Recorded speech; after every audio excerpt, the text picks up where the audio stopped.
Kansas State knocks off number 6 Oklahoma, the top 10 upset of the day. The defensive-minded Brent Venables and the Sooners not able to contain Adrian Martinez. 382 total yards, 4 rushing touchdowns, 1 passing TD. The big winner is Martinez. The big loser is Oklahoma, Barrett.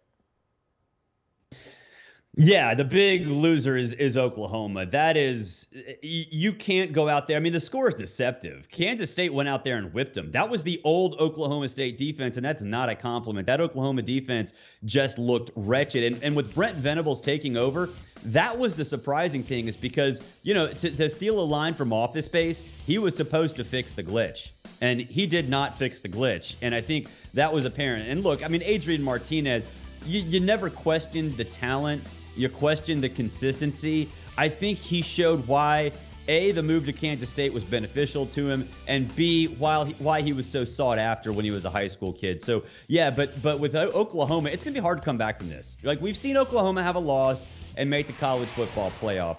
I don't necessarily think they're going to get the benefit of the doubt right now, because you don't necessarily have the trust that the offense will do what it did when Lincoln Riley was there. And if the defense has regressed that much, it's going to be hard to impress the selection committee. Yeah, indeed. And Kansas State, man, they have always played Oklahoma tough. They've won 3 of the last 4 meetings. All right, who else stood out to you in week 4? Well, I think that the biggest thing to me was Tennessee. I know they almost let it slip away, but that Gator monkey has been on Tennessee's back for a long time. They had lost 16 out of the last 17, and it was sloppy early, but they did control it essentially throughout the entire second half. Yes, there were some issues very, very late, but the offense just showed how incredible it can be, how dynamic it can be, and how effective that up-tempo attack could be. There are some concerns. I get that. The defense played its worst game of the year by far. But what we talked about with USC, I think also is applicable to what Tennessee did. Their defense played awful. That was their D game, and they still won. And again, Tennessee, that defense, if they did that last year, and last year was a pretty decent year for the Vols, they would have lost. They would have found a way to lose that game. Believe me, those players and that staff understood how big it was to play Florida and potentially beat Florida. For them to go out there and do it, I don't care how bad the defense was. That's going to vault Tennessee into the top 7, top 8 in pretty much everybody's ballot this week. Yeah, absolutely. You took me right there, because they snapped a 5-game losing streak to the Gators. It's called a segue. Yeah, I know. Segue. You're a professional. You're a professional. We both are, so we can work off of each other. So what do you expect Sunday's poll to look like? Who's in your projected top 10? I would not be surprised if Ohio State jumped to number 1. And I know, wow, you know, you look at Georgia, a lot of people want to, I think, keep Georgia where they are because they know what they're capable of. They looked awful against Kent State. And Ohio State, I think the biggest thing we've seen it all 4 games, their defense is rock solid. That's a complete 180 from where they were last year. So I think Ohio State will be one. I will have them at number 1.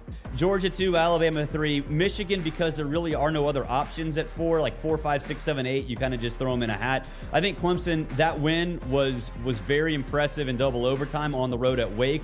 The defense had some concerns, but I think people will overlook that, just like people will probably overlook the offensive performance for USC, because you know that'll come back. I think Tennessee jumps up. Oklahoma State didn't play, so you don't have to worry about them. I think Ole Miss, even though they skated by a pretty decent Tulsa team, you saw what that ground game was, and you saw that defense is still really, really solid. Penn State, again, kind of sloppy. You know, we're tied at halftime with the lesser opponent. But again, look, we can talk about rankings. Rankings are there to stir conversation, right? They're there to stir controversy. I get that. But understand, and I think, Hakeem, you know this too, we've talked about this a lot. When you're ranking every team, everybody has flaws after the top 3. And you just kind of have to weigh which flaws are less concerning than others. And I mean, it's hard to rank some of those. People have to be ranked there. You have to have teams ranked somewhere. So between 4 and 10, man, it's going to be hard. Are you sure that you're not trolling me with Ohio State at number 1? Are you sure? Are you? Do you really? Okay, see, that's what I figured.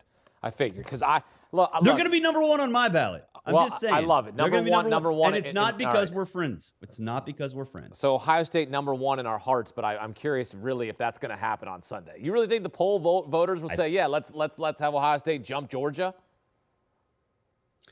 If they watch Georgia play Kent State, yeah. I don't know how many people actually watched that because there were a lot of other games going on at the time that were a lot more interesting than the Golden Flashes versus the Bulldogs. Well, that's my hometown, Kent State. So if Kent State knocks off Georgia off the top it was poll, a 10-point game in the fourth quarter. If Kent State, my hometown, knocks off Georgia from the one number one ranking and Ohio State in there, that'd be something to see. Barrett Sallee breaking down a Week 4 slate here in college football. Another wild Saturday. Barrett, thanks. Do you want a sports network that delivers everything that matters about the game? The highlights, the picks, the instant analysis, no yelling, no fake debates, no politics. Hit the subscribe button and never miss a moment.